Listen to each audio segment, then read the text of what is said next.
세상은 여전히 눈을 뜨고 아침에 일어나면 코로나19 소식으로 하루가 시작됩니다. 하루 일을 다 마치고 잠자리에 들 때도 마지막 뉴스에 보면 코로나19 소식으로 하루가 마무리되는 것 같습니다. 하루 종일 코로나 이야기 들으면 얼마나 마음이 답답한지 몰라요. 사람들은 서로 조심하고 의심하면서 서로 거리 두는데 신경 쓰고 마스크 쓰는 것에 다 마음을 빼앗기고 아침에 집에서 나올 때 마스크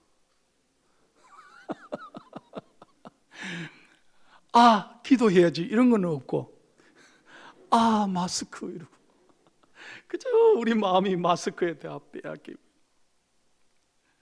그 어느 때보다도 참 어렵고 힘든 삶의 길을 우리가 걸어가는 것 같습니다. 어제 아침 조선일보 기사를 보니 참 마음이 아프더라고요.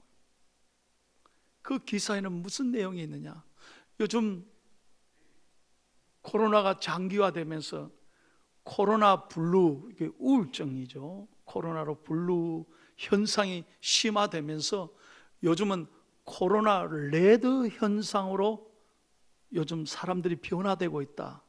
그럼 코로나 레드가 뭐냐? 아주 사람이 분노한다는 거예요. 코로나 앵그리 현상이라는 거예요.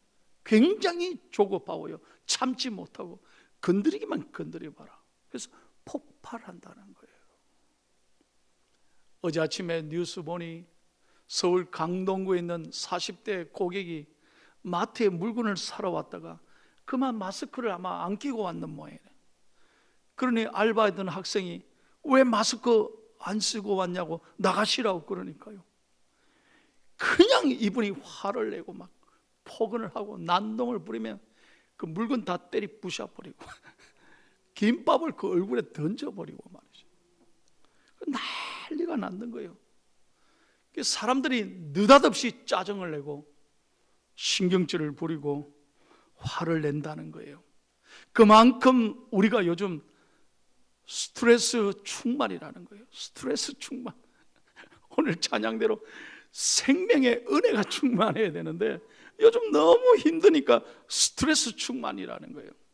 게다가 요즘 우리 대한민국 국민들이 산불 현상으로 너무 어렵게 살아가고 있다 그래요.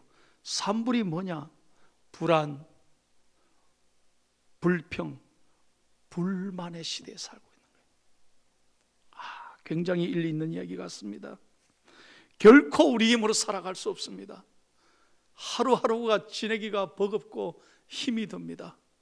그래서 저는 오늘 설교를 준비하면서 내 힘으로 안 된다, 이럴 때일수록, 요즘같이 어려운 때일수록 우리는 날마다 예수님으로 살아가야 된다 이 말이에요.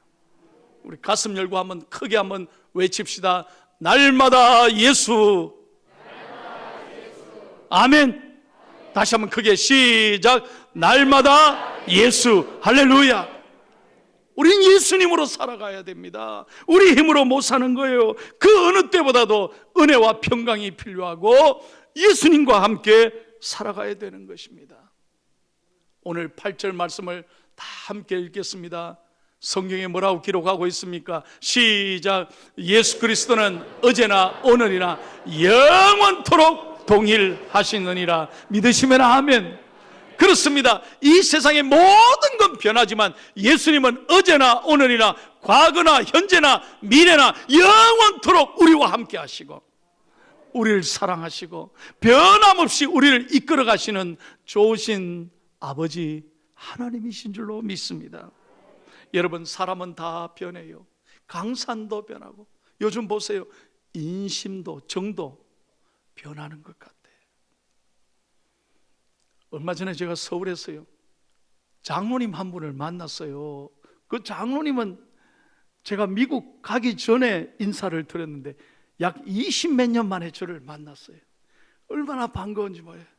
장로님이 저보고 이거 목사님 20년의 세월이 변했는데 어찌 그리 하나도 안 변했냐고 그랬어요.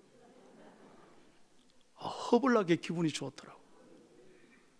그런데 제가 뭐라 그러냐, 장로님 손 꽉 잡고, 장로님 인사해 주신 건 너무 고마운데요, 이거 보소.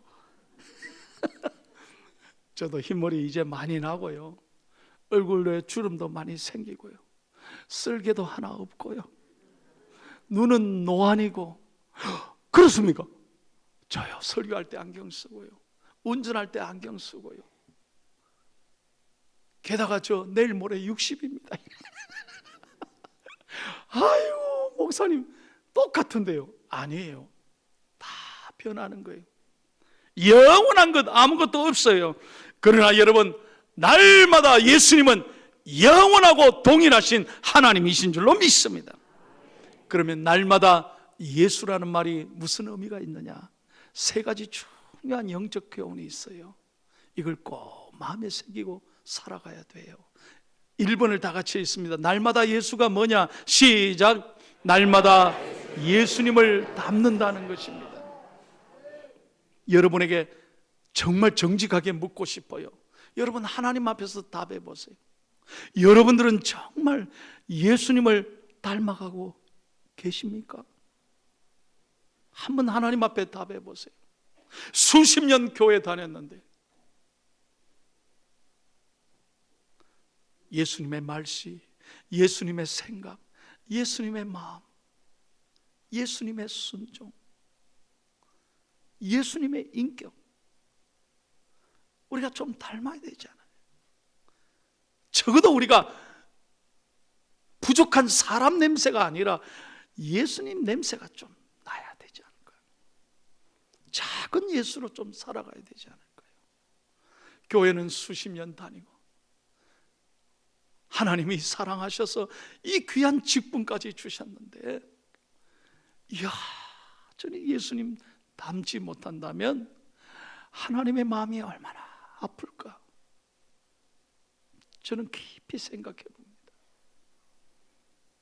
여러분, 성경에 보면 예수님의 모습, 예수님의 사진, 성화가 크게 세 가지 있어요. 첫째는 뭐냐? 어린 양을 안고 계시는 예수님의 모습입니다. 인자한 예수님의 모습, 너무너무 자애가 충만해. 어린 양을 안고 계시는 그 예수님의 사랑스러운 표정. 여러분, 우리가 이 땅에 아무리 힘들고 어려워도 이 예수님의 평안, 하늘의 평안을 가지고 하루하루 살아가야 될 줄로 믿습니다. 하늘의 평안을 가지고 뭐 걱정하고 근심하고 그렇게 살아가면 뭐합니까? 제가 지난 주간에 서울 가서 회의하면서 강남의 큰 대형교회, 이름만 하면 여러분 다 알아요, 담임 목사님과 식사를 했어요. 제가 목사님 이제 1단계로 완화됐으니까 목사님 좀 괜찮으시겠습니다 그랬더니, 아이고, 아닙니다. 우리 강남에 사는 분들은요, 걱정이 많아서 아직 예배 드리지 말자 합니다. 그 얘기 듣는 순간요, 야, 포항중앙교는 부흥회도 하고 특별 새벽기도 했다는데 진짜 부럽다는 거예요. 저는 얼마나 감사한지 몰라요. 없으니까 그렇게 평안해. 뭐가 그렇게 걱정해요? 이럴 게 없는데. 여러분, 사랑하는 여러분, 하늘의 평안으로 살아가기를 축복합니다. 하늘의 평안으로 살아야 되지. 두 번째, 여러분, 예수님은 그 바쁜 속에도 겟세마네 동산에서 기도하셨습니다. 언제나 무릎 꿇고 기도하시며 아버지의 뜻을 늘 깨닫기를 원하셨습니다. 우리도 언제나 어려울 때마다 하나님 앞에 기도하며 하나님 앞에 나아가야 되지 않겠습니까? 마지막으로 예수님을 보십시오. 십자가에 모든 고통을 짊어지시면서 죽기까지 순종하신 그 얼굴을 보십시오. 신앙생활은 바로 이것입니다. 어떤 경우에도 예수님의 뜻을 배우고 예수님의 뜻을 깨닫고 예수님의 뜻을 감사하고 예수님의 뜻을 즐기며 예수님의 뜻을 순종하기를 기뻐하는 삶이 신앙인 줄로 믿습니다. 그것이 예수님을 닮는 거예요. 여러분에게 어떤 고난이 있습니까? 어떤 아픔이 있습니까? 어떤 문제가 있습니까? 우리 늘 예수님이라면 어떻게 하셨을까? 예수님이라면 이럴 때 무슨 말씀을 하실까? 예수님이라면 문제를 어떻게 풀어갈까? 늘 무릎 꿇고 기도하는 하나님의 사람들이 되기를 축복합니다. 그래서 세계적인 베스트셀러가 있어요. 찰스 셀던의 예수님이라면 어떻게 할 것인가? In His Step. 유명한 베스트셀러예요. 한번 꼭 읽어보시기를 바라요. 이 책은 세계적인 베스트셀러가 됐습니다. 많은 사람들이 돈, 명예, 자기 욕심에 이끌려 살던 사람이 예수님을 영접하고 삶의 목적이 달라졌습니다.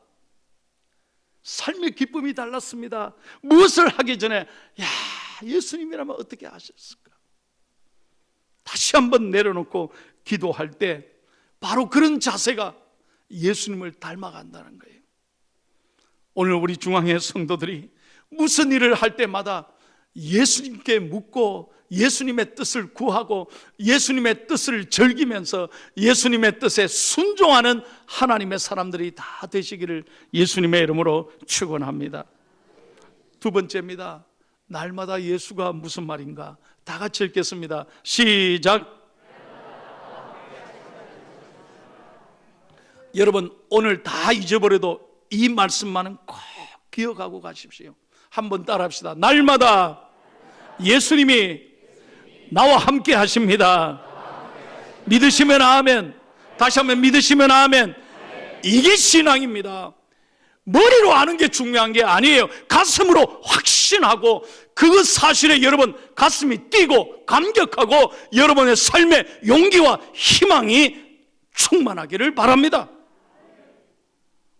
여러분 이 세상의 사람은 영원토록 나와 함께하는 사람은 아무도 없습니다. 저는 수많은 장례를 집례했습니다.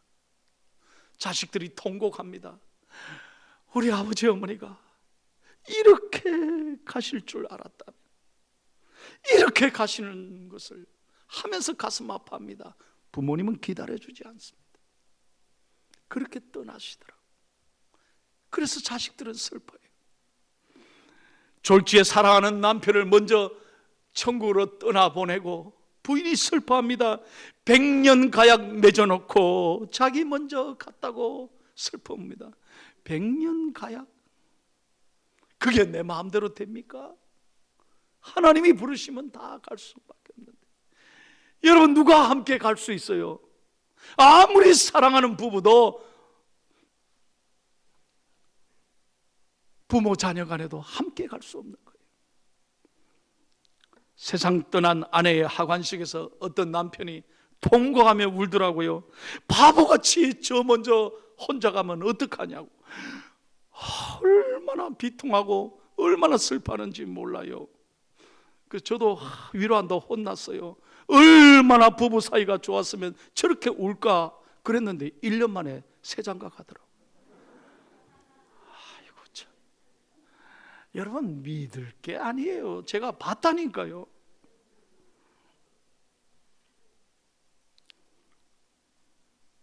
영원한 거 아무것도 없어요.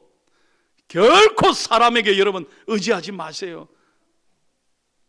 오직 영원한 것은 하나님밖에 없습니다.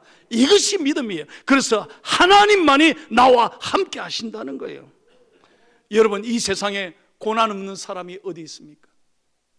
여러분 가운데 아픔 없는 사람이 어디 있냐 말이에요. 고난 중에 가장 가슴 아픈 고난이 뭔지 아세요?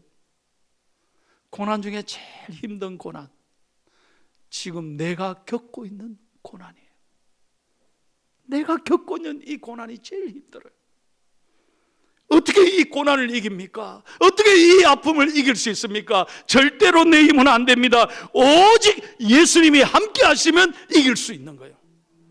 그래서 요한일서 5장 4절을 다 같이 읽겠습니다. 다 같이 크게 시작. 무릇 하나님께로 난 자마다 세상을 이기느니라. 세상을 이기는 승리는 이것이니 우리의 믿음이니라. 여러분, 동의하시면 아멘 하세요. 예, 내 힘으로 안 돼요. 믿음이 세상을 이기는 거예요. 믿음이 내 자신을 이기고, 믿음이 세상을 이기고, 믿음이 여러분의 아픔을 반드시 이기게 하는 줄로 믿습니다. 제가 미국에서 이분을 만나고 이분의 간증을 듣고 참 많은 은혜를 받았습니다. 여러분도 잘 아시는 거예요. 1939년생인데요 정금모 박사님, 우리나라 최고의 천재적인 학자입니다. 원자력의 대가죠. 여러분 생각해보세요. 24살 때 미국의 플로리다 대학의 교수가 됐습니다. 별로 놀라지도 않네요. 미국 대학에 24살 때 교수가 된 사람이에요. 한국이 나온 천재예요. 근데 이분이 믿음을 갖게 된 동기가 있습니다. 이분에게는 아들 하나, 딸 둘인데 아들은 외동아들이에요. 근데 이 아들이 36살 때 천국으로 떠나보냈어요. 이런 세계적인 학자의 가정에도 고난이 있었던 거예요. 이 아들 이름이 진우인데요, 중환자실에 누워서 수많은 수술을 했습니다. 담석 제거, 신장 이식, 복막 투석, 혈관 수술, 6번의 큰 수술을 겪었어요. 하루는 중환자실에 누워있는 아들을 쳐다보면서 부부가 하나님 앞에 통곡하며 울었다고 그래요. 하나님, 우리가 뭔 잘못을 했습니까? 왜 우리 가정에 이런 시련을 주십니까? 그랬더니 하나님은 기도하는 이 정건모 박사님께 말씀하셨대요. 너는 네 아들에게 진짜로 감사해라. 네 아들이 아니면 네가 나에게 이렇게 기도하겠느냐? 네 아들이 아니었으면 네가 진심으로 나를 사랑하겠느냐? 너 네 머리 의지하고 네 실력 의지하고 폼 잡고 살았을 거다. 네가 네 아들의 아픔으로 아무것도 아닌 걸 깨닫고 겸손하게 하나님께 감사하고 의지해라. 네 아들은 네 영혼을 구한 고마운 아들이다 그러더라. 그때 통곡하면서 회개했습니다. 그리고 침대 병상에 누워있는 아들에게 물었습니다. 진우야, 너 예수님을 정말 사랑하니? 이 아들이 대답하더래요. 그럼요 아빠, 예수님이 내 삶의 전부인걸요. 제 머릿속은 온통 예수님밖에 없어요. 저는 이제 후회도 없고 저는 원하는 것도 없어요. 저는 아빠에게 너무 감사해요. 예수님을 가르쳐준 아빠에게 너무 감사한다. 아빠, 혹시 제가 죽더라도 절대로 슬퍼하지 마세요. 저는 이 세상에 많은 고통을 겪었어요. 이제 이런 고통을 졸업하고 하나님 나라로 입학하게 되니 얼마나 감사하니. 그곳에는 아픔도 없고 눈물도 없고 수술도 없고 기쁨의 옷을 입고 찬송하는 곳이니 얼마나 좋은지 모르겠어요. 아빠 슬퍼하지 마세요. 아빠 그곳에서 우리 다시 만날 건데. 은혜 되시면 아멘 좀 하세요. 그 순간에 이 부부가 하나님 앞에 회개하고 통곡하고 하나님만 의지하고 지금까지 믿음으로 살아가고 있는 거예요. 사랑하는 성도 여러분, 세상 아무것도 아닙니다. 세상을 부러워하지 마십시오. 우리 성도님들 가운데 많은 분들이 지금 병상에 있습니다. 어제 일일이 제가 전화했습니다. 병원에 신방을 못 가니까, 목사님 미안해요, 가보지를 못해요. 아닙니다 목사님, 담임 목사님이 전화를 해주세요. 너무너무 고맙습니다. 힘들죠? 괜찮아요.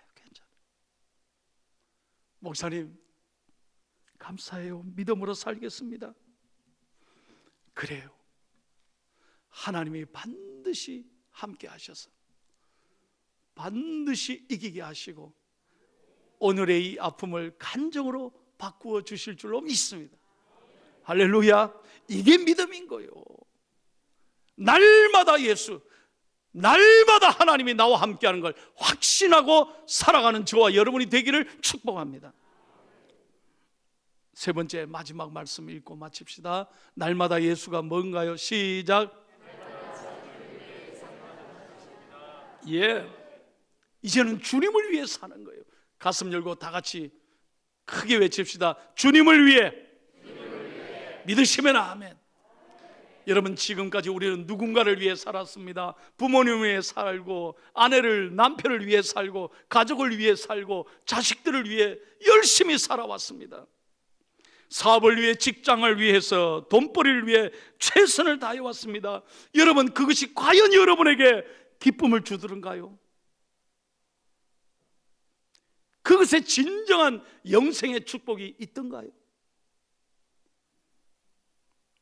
약간의 명예와 지위와 성공과 재산은 가져다 주었을지 몰라요. 그러나 그것이 결코 우리에게 생명을 주지는 못해요. 영원한 기쁨이 되지는 못해요. 저는 어떤 회사에 이사 되신 분인데요, 그분의 이야기를 잊지를 못해요. 그분은 평생 회사를 위해 충성했습니다. 휴가도 반납하고요, 오직 회사. 그분은 부인이 권사인데도요, 교회 회사 핑계대고 교회 안 나와. 회사 가야 된다. 오직 회사만 위해 살았어요. 최선을 다했습니다. 가정도 돌보지 않고 자식들도 부인에게 다 맡겨놓고 모든 걸 회사가 제 일이었습니다. 그런데 어느 날 회사에게 문제가 터져서 회사가 이사인 당신이 책임을 지고 나가라고 한순간에 쫓겨났습니다. 불행이 찾아온 거예요. 그 내가 찾아가서 위로했죠. 아유, 집사님 어떻게 이런 일이 있느냐. 그러더니요, 얼마나 그분이 한이 맺히는지, 목사님 제가 평생 제 젊은 인생을 지금까지 이 회사를 위해 바쳤는데 이럴 수가 있습니까? 죽일 놈들, 이럴 수가. 이게 저한테 한 말이었어요. 제가 그걸 잊지를 못하는 거예요. 여러분, 이 세상은 허무한 것입니다. 절대 다른 것을 위해 살지 마세요. 우리는 오직 오늘부터 예수님을 위하여 살아갈 줄로 믿습니다. 그래야 하나님이 여러분을 축복하십니다. 그래야 하나님이 여러분의 길을 선하게 인도하시는 줄로 믿습니다. 사랑하는 포항중앙의 성도 여러분, 매일 눈을 뜨면 코로나를 묵상하고 코로나를 하루 종일 얘기하다가 어려운 한탄, 낙심, 불만, 불평, 불안에 허덕이면서 하루를 살아가시겠습니까? 아니면 이 어려운 동안에도 예수님을 노래하고, 다시 한번 예수님을 노래하고 예수님을 묵상하고 예수님을 기뻐하며 살아가시겠습니까? 선택은 여러분이 하십니다. 그러나 그 삶은 엄청나게 다를 것입니다.